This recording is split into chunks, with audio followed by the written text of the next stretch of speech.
Well, okay, there are tubers, tubettes, and of course crazy people. Title of this video is going to be something to the effect of transferring money is easy until it isn't.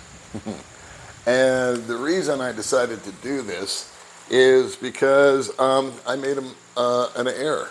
I've screwed up again, and I didn't follow my own advice. Now, if you follow my channel at all, you know I don't like to give advice. I don't like to come off as a guy that can tell you how to do this and how to do that and what you should do and how you should live your life, because I don't know you. I just know myself, and therefore what I prefer to do in these videos is simply recant what happened to me, and then let you draw your own conclusions from that. So, one thing that I've always been a big proponent of in all things over here is to have a plan B or a plan C. And primarily that should, in my mind, apply to money, because God forbid you should get, or I should get, stuck here without any money or the ability to transfer it, or something go wrong. I can't think of a worse scenario. Well, I'm happy to tell you that I'm not stuck over here without any money.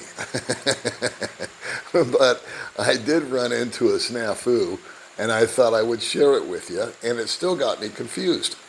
And there's going to be a moral to this story at the end of what I could have done differently. And so I'll make it as short as possible, guys, because I know it gets boring to hear me ramble on about nothing. Anyway, for the last few months, the Philippine peso has been very weak, and the American dollar has been exceptionally strong. And so we're seeing some close to record numbers as to what we can get on an exchange rate.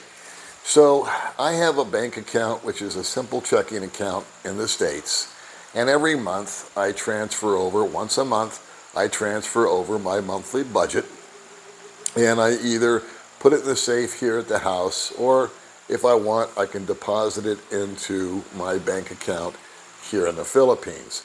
I have a joint account with my girlfriend, Baby May. And 9 times out of 10, I just don't fool with the bank account. I pay my rent, I get this, I section it off, and then we just live on it until it's time to transfer again. However, I got to thinking, which is always dangerous, since the rate is so high, why don't I start moving more money over here and stuffing it into the bank?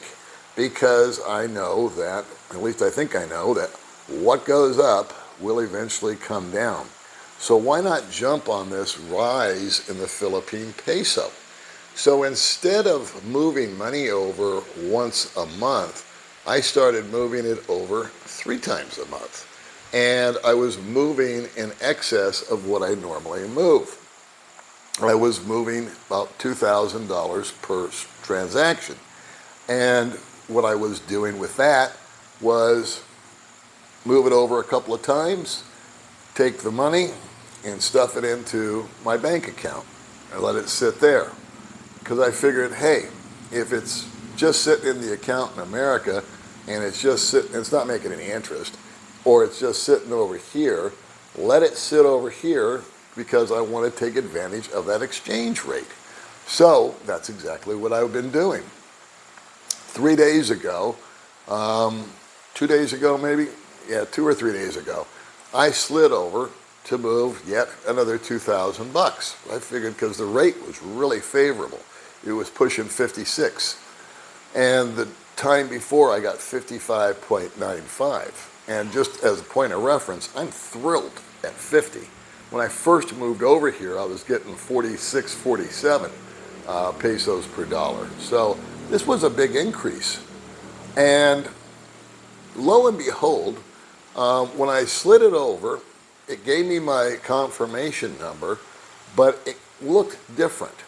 And I had sent it over a screenshot of my confirmation number to May's sister that works at Cebuana, which is where I pick up the money. This is where I'm a little bit spoiled. Whenever I transfer money, I just have to give my transaction number to May's sister, She gets the money ready for me. She tells me what the rate is exactly before she does anything. I give her the okie dokie, and then I get to roll in there. There's no waiting. I sign. I take the money, and tomorrow, for example, I'm taking her to lunch. So we have this little back and forth with each other. Every now and then she gets a little freebie to eat, a little day out of the house, and I don't have to wait in line and fill out forms and all this, that, and the other. So May gets a message from her sister, and she said, "You can't get the money today because they're offline." And I said, "Oh, okay, that's happened before." In other words, the computers have gone down. Where little May got it wrong is it wasn't offline, it was a decline. And so it was later on that day that we got home that I found out what the real story was. So I was a little miffed with little May because I would like to have been able to go down to see Buana in person, talk to her sister, and her sister's got a way of wiggling around the system, if you will, kind of backdooring the information that I can't get to and get to the root of what's going on, because this had never happened to me before. I use an outfit called Zoom. Now, Zoom is definitely not the cheapest, and I've been using it for 5 years. I've told myself, I don't know how many times, that I need to set up yet another transfer service, be it TransferWise, now known as Wise, Remitly, MoneyGram. I can sit here and name off all the money transfer services that are out there, but there's no point. You guys can look them up yourself. The bottom line is I was lazy and I was complacent, and I've never had an issue with them. And so when this thing came up decline, I was confused. And so I sent off to Zoom. I don't have a phone number for them. I sent off to Zoom an email asking what the dealio was. And they essentially said that I had exceeded my limit. So I wrote them back and I said, "Well, what is my limit?" And they said, "Well, we have 3 levels, 1, 2, and 3. You're a level 2. And under level 2, it says that I can move $10,000 within 24 hours or $20,000 within a month." And I said, "Well, that's not making any sense, because at best here I've moved, I think, $8,000 within the last 30 days. Just to, again, take advantage of the rate and stuff it into the bank over here instead of having it parked in America." And I wanted to talk to a human being. That's not that simple. So I've always used Viber, which is an internet freebie deal where I can call 800 numbers. Well, wouldn't you know, Zoom doesn't have an 800 number, so Viber wouldn't work. So this morning I was having coffee with my friend Bud Brown, and I was telling him the events of the last couple of days, and I said, "What do you use to call the States? I'm going to have to get something going here." And he said, "Well, I use Skype, so you just load a little money on it, and it just acts like a regular phone number. You can call numbers." Perfect. So while I was having coffee with him, I downloaded Skype. I already had it on my computer, but I wanted it on my phone. And they sent me the necessary confirmation stuff. And then it took me about 7 attempts to get Zoom's phone number into Skype because of the +1 and then the number, or just a 1 and the number, or without the 1 and the number, the country code and all this, that, and the other. It was not accepting, not accepting, not accepting. That's wrong. Then I went online and I found out that I was putting in the wrong number. The one I had was outdated, and the one in the email that they sent me was outdated. So finally, after, I don't know, hour and a half, I finally got the number for Zoom. I was able to call it, and lo and behold, I got their answering service because they were closed. They were open from 6 to 6 in America, and I'm over here 12 or 14 hours difference, whatever it is. And so that's fine. I know that I can now talk to a human being. And what was really interesting was I asked them in the email, well, when can I send money again? And they said, you can send another $2,000 September 29th. Well, it's August 5th. That's like 2 months away, damn near. And I don't understand that. So that's why I want to talk to a human being. And I know that I'll get it straightened out. If I have to wait until September 29th, it's no problem. I was telling Bud, I says, you know what, thank God I'm not doing this and I have to have the money in 2 days to pay my rent. Then my back would be really against the wall. What if this had failed on me and I didn't have this money that I've been sending over? I can live out here for the next, almost the end of the year on that kind of money. So I decided to set up a backup plan. So I went to Remitly and I did all the deal with Remitly, and unbeknownst to me, the minute I pushed the button for Remitly, my bank sent me a fraud alert because somebody new was trying to access my account. I never heard a ding. I never got a notice. I didn't know I got the email. And so Remitly declined me and said, your bank would not authorize this. So again, I didn't know that this email had arrived. Nothing appeared on my phone. So I called my bank, good old 800 number, right, off of Viber, no problem. Talked to them. They're real nice.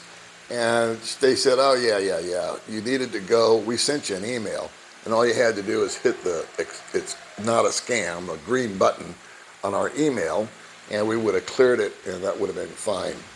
And so they said, well, we'll take care of it. We'll clear all this stuff out. I verified a few things, name, birth date, my dog's name, even though I don't have a dog. And we got that all straightened out. They said, just go do it again, it'll be fine. So I did it again, but it wasn't fine. It was declined. So I called my bank back, and I said, they declined me again. They go, well, let me put you over to fraud. So they put me over to fraud. They interrogated me a little bit more. But I say interrogate, they just asked me a few more rudimentary questions. And they said, yeah, we know you got enough to cover all this, and blah, blah, blah. So they said, go ahead and give it another shot.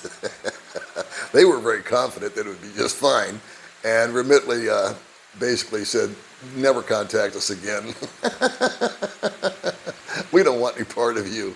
Apparently, me missing that email and not saying it was, okie dokie to do, that was the death knell.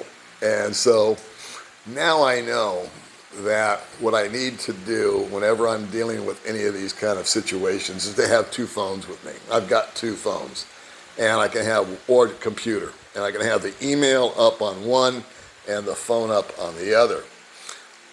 There were a couple of other places that, like MoneyGram and Wise, that I was trying to do here from home, and they all wanted to send me a text message. The bad news is, where I live up here in the Appalachian Mountains, I can't get a signal from my phone, and nobody else can either. And sometimes if we go out in the middle of the street and hold the phone up like this, we can catch it. But it's been raining all day, or most of the day, and since I got home, so that ain't working. But when I went downtown this morning, I was able to get that. I was able to get the SMS messages from them. So I've got two other companies right now, Wise and Western Union is what it is. And I had to take pictures. I brought them with me because I knew they were going to ask for ID. I brought my passport with me, and I brought even a tax return I brought with me in case they wanted to verify income. And all they wanted was a picture of my passport and then a selfie of me. Now this is with Wise. And Wise says, well, we were able to verify one of the documents. That was my passport. But I think they're having an issue with the selfie because I look a lot different. I didn't have the caveman beard, and my hair wasn't quite as long, and it was a little darker. It wasn't quite as white. And of course, I look 7 years younger back when the picture was taken. So we'll see how that goes. The good news is that I've got plenty of time to get all this straightened out, either with Zoom, gets finished set up with Wise, might take a day, might take a week, get set up with Western Union, and I might even try another one or two just for the grins. Here's the moral of the story. I'm not telling you to do this, but I'll tell you, if I was in the States right now, or my home country, and I was planning a trip out of the country, doesn't necessarily mean the Philippines, could be anywhere, I would set up 2 or 3 accounts to move money. And I would probably do it once or twice, just $100 if nothing else, just to see if it works. Because if one fails, you got that backup. And why would I do it in my home country? Because it's a hell of a lot simpler. Out here, there's always a challenge, for me at least, with either the internet or an SMS message, a time zone, weather conditions, you name it. It is, and I talked to a couple of 3 guys today already that have been through the same drill, and I feel good because I'm not the only one that's been through this. They have said, Paul, it is like 100 times harder to try to get anything happening from the Philippines when it comes to money. Why? Because the Philippines is kind of one of those suspicious places. A lot of scams, a lot of swindling sort of stuff goes on around here, and I guess some other countries are on kind of the bad person list. And so, if it was me, and I was back in America right now, I would have set up 3 accounts, Zoom and this one and that one, regardless of the rates, regardless of the fees. Because if, like I said, if it was the first of the month and I needed my rent and didn't have it, didn't have money in the bank already, I would be in a pickle. And the last thing I want to be in is a pickle. And I don't think you want to be in a pickle either. All right, so before we all get pickled here watching this video, I'm going to go ahead and sign off and let you know that yes, yours truly has screwed up, did not follow his own advice that he gave to himself, did not have a plan B, did not have a plan C, but hopefully I've grown up through this and matured and learned my lesson. All right, I'll see you in the next video.